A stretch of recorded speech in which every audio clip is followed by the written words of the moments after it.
tap, that's pin light. So that's how bad the situation is. That there's no access to electricity.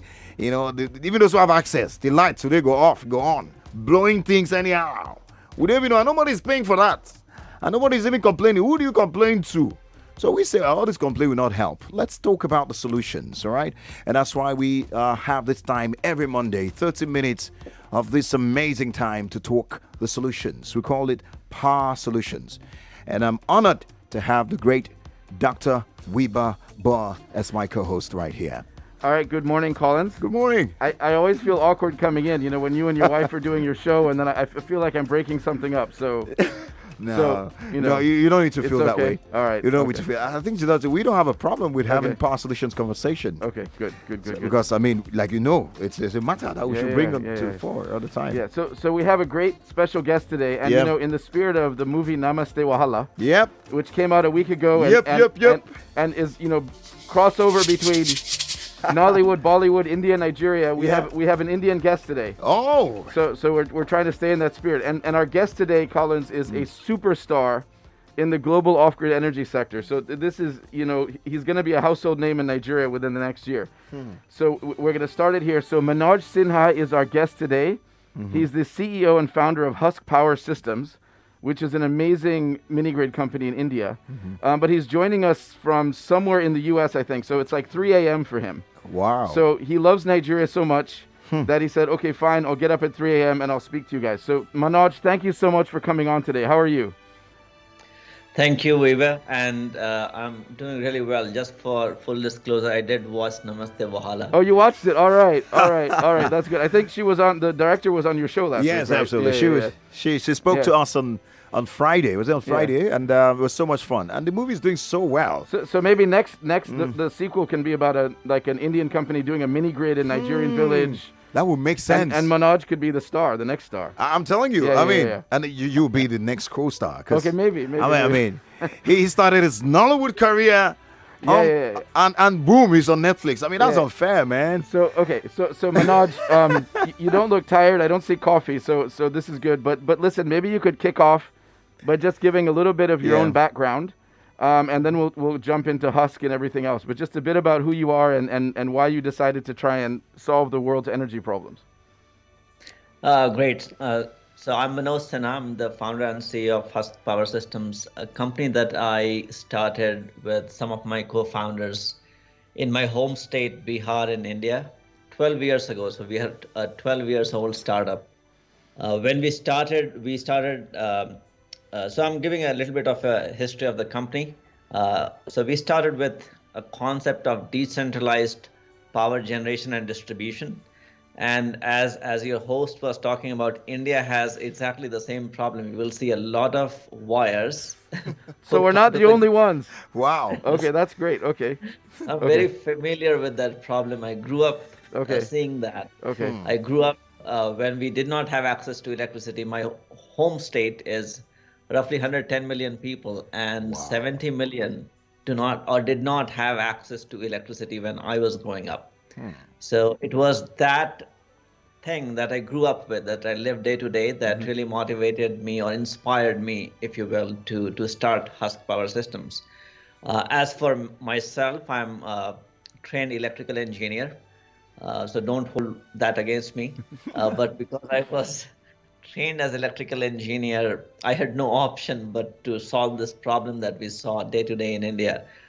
Personally, I did microprocessor design for 5 years at Intel and others. Wow. Then I did my MBA. So apologies again for that. And then I went and worked on Wall Street for about 4.5 years. And then I transitioned full time to Husk to run it, to build mini grids in India, as well as now East and West Africa. And we entered Nigeria very recently. We are quite young in Nigeria, but we have pretty ambitious plan to roll out mini grids. So that's me and a bit about company.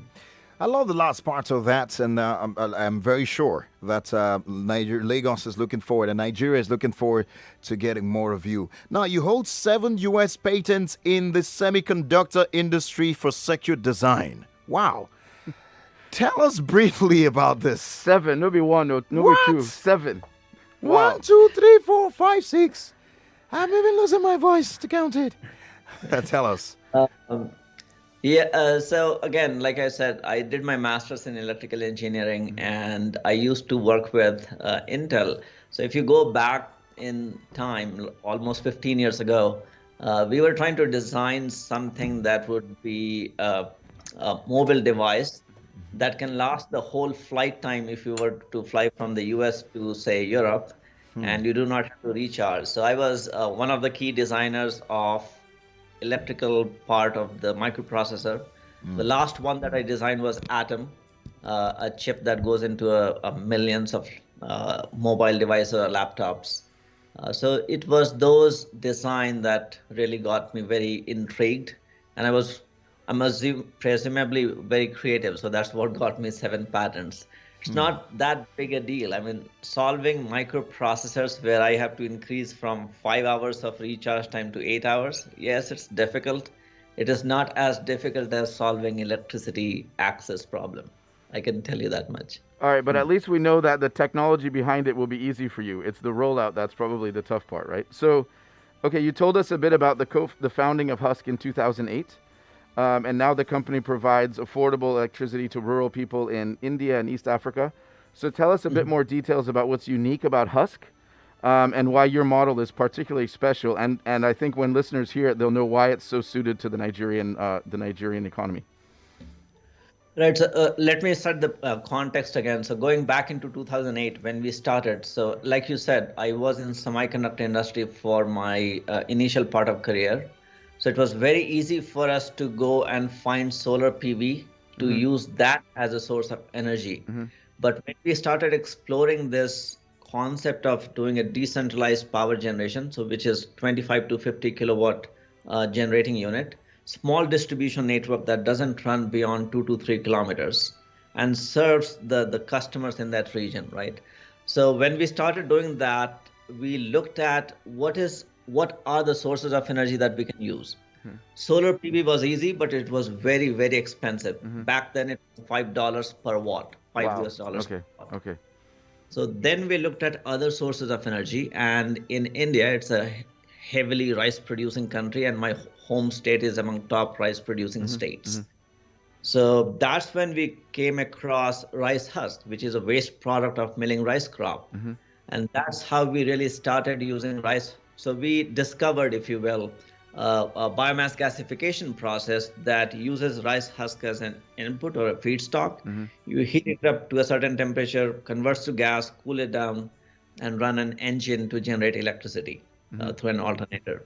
So that was the genesis of this idea of using locally produced agricultural waste and convert that into clean electricity to provide to customers or people in the rural areas. So that was the start.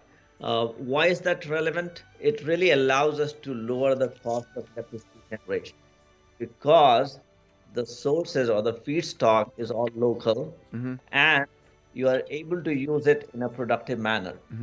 What we did, if you fast forward that to 2014, 2015 timeframe, we came up with this unique offering of hybrid minigrid solution.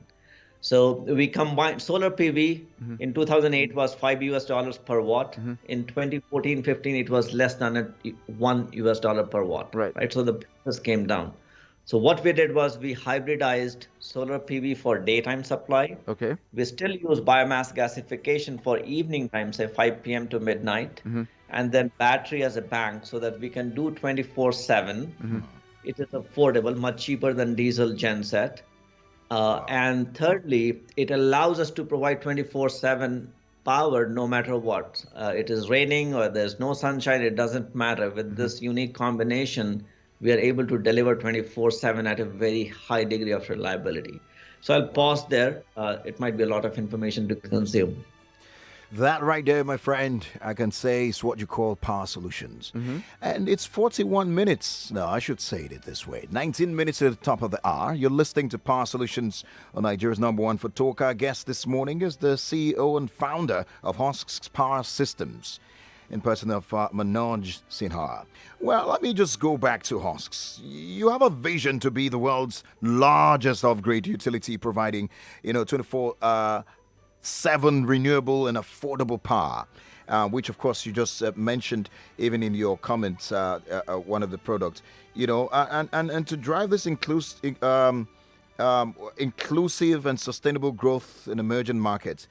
Tell us briefly where you are with achieving this vision, and what are some of the major milestones? I know you talked a bit about that of the company so far. So we are still quite young, though we have been at it for 12 years. We did our first 5 minigrids in so we are very energy. We are selling more than 5,000 small minigrids. And that leads to the last point I mentioned to Husks. We want to be providing electricity. We really want to provide that so that we can spur the economic activities in the rural areas. That is why we exist.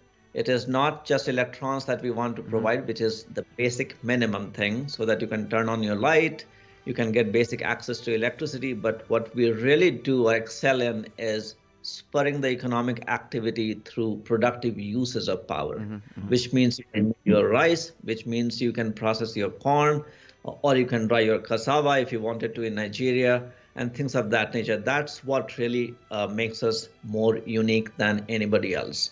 Our ambition is, like I said, we have roughly 100 odd minigrids. In the next 5 years, we want to 10x our footprint, which means we want to be 1,000 plus minigrids by 2024, 2025 timeframe, and serve more than 150,000 small business and MSME customers across India and Nigeria. Wow. Okay, so you talked about, you have mini grids in Tanzania, you're coming into Nigeria. As we know, there's roughly 600 million people in Africa, about 100 million of those in Nigeria that aren't connected to the grid. So are we doing enough with renewable energy? I mean, is the momentum there? Or do you think a lot more has to happen before we can really hope to see a dent in that number? So I think there's a lot of room for accelerating deployment of renewable technology, right? So let me step back a little bit. If we go back, I think 10 years or even 15 years ago, the world, including India, we did not start with expanding the telephone line, which was a landline, right? Probably landline, the current generation of kids don't even know what landline is. So the technology catapulted or leapfrogged to cell phone technology. We are in that kind of momentum right now. So the most capital efficient way to deliver electricity to people, especially for rural areas, it is by far the decentralized way of electrifying, which is minigrids. Now, when you are doing that, you can again use the age-old coal or diesel. But why do that when the solar and the other biomass gasification and the batteries are already cheaper than these alternatives? So you can actually leapfrog. And cleaner, and much cleaner, obviously, and much cleaner. Correct. So, and it is 100% clean, right? So you can leapfrog both on using, if you had $100 billion, how do you use it to electrify, like you said, 600 million people in Africa, but it impacts roughly 3.5 billion people around the world, both who do not have access to any power and others who have access to unreliable power, right? So this is the most capital efficient way, and this is the cleanest way and the fastest way to provide electricity to people who don't have it at all, or who have it, but it is very intermittent. It's 11:45 in the heart of the African continent here in Lagos, Nigeria. And we're talking about using innovation to drive down the cost of rural power in our society. Of course, that's our topic today on Power Solutions. Now, you just mentioned in the African continent. What is Africa missing when it comes to fixing the power problems, fixing power using innovations? And why is this important? So the power is basically an infrastructure segment, right, for any country, whether it is any country in Africa or Asia or wherever else. So when you are talking about infrastructure that impacts or touches the lives of people, the first thing is policy and regulations. And I have to compliment Nigeria because of a very clear-cut policy on minigrid. Wow. And All right. And by the way, what it took us in India, it took us 8 years to get a minigrid policy implemented in 2 states in India, which was 2016. Nigeria adopted quite a bit of that policy framework in 2016 itself or early 2017, which was very quick. But what was really, really great is Nigeria has already been working on interconnected minigrid, which is unique, a very forward-looking policy-making process. And I think the rest of the world, including India, can take this great innovation that Nigeria is making to accelerate their minigrid. So that's one. The infrastructure policy making is the enabling factor of any intervention. Second is, when you're looking at solar or battery or anything else, these are mostly commodities. And again, there are a lot of things that prevents us from bringing the prices down. And one of the things, at least in Nigerian context, might be the customs and the import process. It is a long process.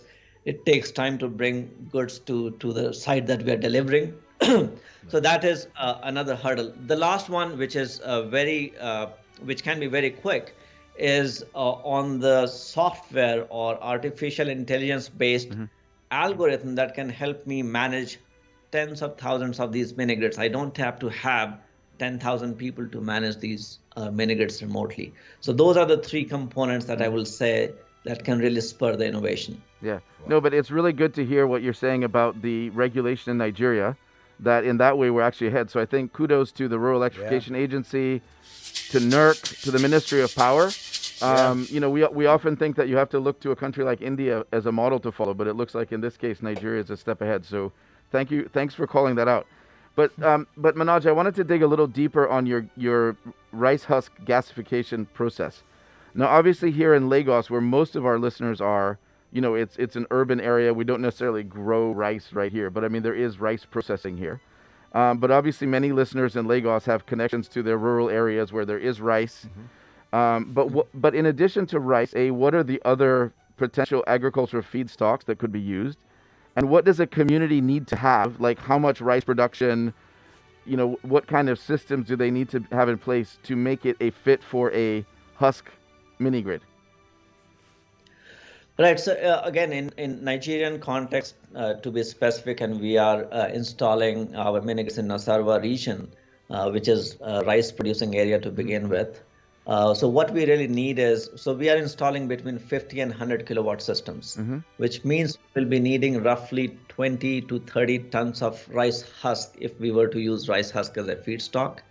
For generating 20 tons of rice husk, the rice production has to be 100 tons. And how much? That's how much you need per annum, or that's how much you need per month, or what? The 20 tons per month. Per month. Wow. Okay. Right. Which is not a whole lot, trust me. It's not. It sounded like a lot. It sounded like a lot. Okay. It sounds like a big number, but for the regions that we are operating in or going to operate in Nasarawa, they have plenty.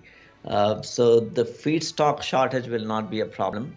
So what does a village need to have? All that they need to have is some kind of processing or rice milling so that we can procure it directly from the rice mill and not from individual farmers. Otherwise, it becomes a challenge to do that in an economical fashion.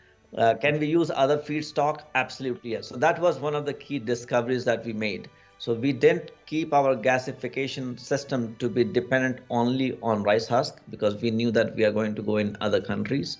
We can use other feedstock like corn cobs. Okay. Cobs. We can use cassava, at least in experiment. We think the outer layer, we can use it as a feedstock too. So any woody biomass waste that contains less than 30% moisture has some calorific content in it, can be used in our system. Wow. Okay. Now, our time is fast spent, really. A number of questions, but I'll go straight with this one. Do you think Africa can achieve affordable and clean energy by 2030? So that one is a tall order. If countries are as progressive as Nigerian regulators are, then I have very high hopes that it can be. Regulation is the main hurdle for bringing both companies like us and most importantly, bringing hundreds of billions of dollars to the country. Right? If the regulatory if the regulation framework is very clear, investors will come in, right? And if that obstacle is blown through, I have no doubts that 2030, yes, we will achieve. I mean, think about it. We are a small company. Today in India, we can install one new minigrid every third day. Wow. Wow. So is it possible? Absolutely, yes. How can it be possible in real life? The government regulators like REA in Nigeria can open the floodgates by doing the right policy framework. Well, and just to dig in a little bit on that, you did mention there's some policy and regulatory innovations that Nigeria introduced that India could learn from. But what are some of the innovations in India that maybe the government could learn from and basically just adopt and integrate into Nigeria? So going back to the minigrid policy was first instituted in India, in the world in 2016. So that's what was adopted by Nigeria REA. And what else can be adopted? So if you look at solar part itself, right? The solar prices in India, it's so cheap that you would hate to actually buy a diesel generator set. It's economical. And how did that happen?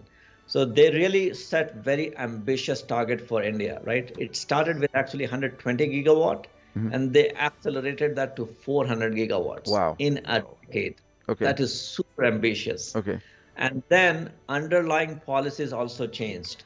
So we still have some customs on importing of panels, etc., from China and other countries that produce it. But that threshold was reduced to zero for about 3 to 5 years. Okay. Because India itself did not have that manufacturing capability and capacity. So if you have to meet the ambitious target, you allow the import to happen, free of cost, and then you start imposing a little bit of customs duty so that in the country you can build manufacturing capacity and capability and generate jobs. So you solve both the problems by using the floodgate for 5 years. Then you impose customs duty in an escalated fashion or a de-escalated fashion so that in-house or in-country you can build those manufacturing capacities. Okay. All right. Wow. That's indeed. That sounded like a masterclass. I was listening, like I was taking notes to go implement, and I'm hoping that those who are in the positions of authority to ensure that the right policies are put in place and the right regulation is done so that we can fix this fire problem are listening and are going to act on these great words from our guests this wonderful morning. Yeah. And I think it's great to know that across Nigeria we can use cassava waste. Yeah. Rice waste, maize waste, all of this stuff that right now we probably just throw away and maybe just burn or just throw, now it can actually be used for productive, to generate power that then actually adds to your economy. And as Manoj said, they're starting in Nasarawa State, which is next door to my home state of Plateau. So I'm very happy about that. But I think listeners here, like if you know that your rural communities produce these crops at scale, I mean, look at the Husk Power website and figure out how you can collaborate with them. If they're going to want to do hundreds and several hundred or 1,000 mini grids in Nigeria, they're going to need a lot of communities to partner with. So it's up to you to now pull them and bring them home and figure out how you can work with them. So Husk, it's Husk. Yep. Husk Power, I think it's easy to find. I think it's the only company with a name like that in the world. We're very excited that you guys are coming to Nigeria in a big way. And I think the market is ready for you. And we should have him on again maybe in 6 months, a year, and hear real life stories of how it's gone. So Manoj, we're very excited about what's coming. Yes, indeed. Just to confirm the naming it, Husks, Husk, Power Systems. And I guess that's what the website. You just search for it. You get the website. Exactly. And you can get more information. Yeah. Thank you, Wiebe. Thank you, our guest, for coming again. It's been a very explosive conversation. It almost feels like we shouldn't let you go, but we have to go. And thank you. All right. So any final words at 3 a.m. for you? I'm just thankful to be here, and I'm very excited about actually my team in Nigeria. Again, we operate in multiple countries, but the motivation of the team and the energy of the team that I have seen, we are all Nigerians in Nigeria. We are about 10 people right now, is unbelievable. They are so highly energetic. They are so highly motivated. And because of that, I'm so confident that we are going to deliver not one, not two, but thousands of minigrids in Nigeria. So thank you. Amen. Amen. Amen. A big amen to that. All right. Thank you there. Thanks, Manoj. Oh, All right. thank you. Bye-bye. Why, that's it for the Power Solutions today. We have to go. Our time is really fast spent. Wiebe, how do you feel listening to the gentleman? It gives you hope, right? Yeah, absolutely. Because you use the sun, you use agricultural waste, and you Uh-huh. generate power, and you solve Nigeria's major problem. It's a no-brainer. I'm telling you. Thank God for Power Solutions. Next week, Monday, we'll be here again with another guest. We look forward to you joining us. It will be fun. I promise you that. Wiebe? All right. Do I get to close out today? Yes. I don't even know how to because you're the pro. Just say bye. Okay. Goodbye, Lagos. This is Wiebe. And I'm Collins. Wiebe. You cut in. I'm doing the Okay, Collins oh, Teke thing. sorry. This is Wiebe. Boer. Guys, enjoy. The news coming up after that, and then the sunny side. We've been falling too deep now. 99.3 Nigeria Info. We are more than just radio. Subscribe to our YouTube channel at Nigeria Info FM. Check us out on Facebook at Nigeria Info 99.3. Follow us on Twitter at Nigeria Info FM and on Instagram at Nigeria Info FM Lagos for live updates as it happens. 99.3 Nigeria Info. Let's talk.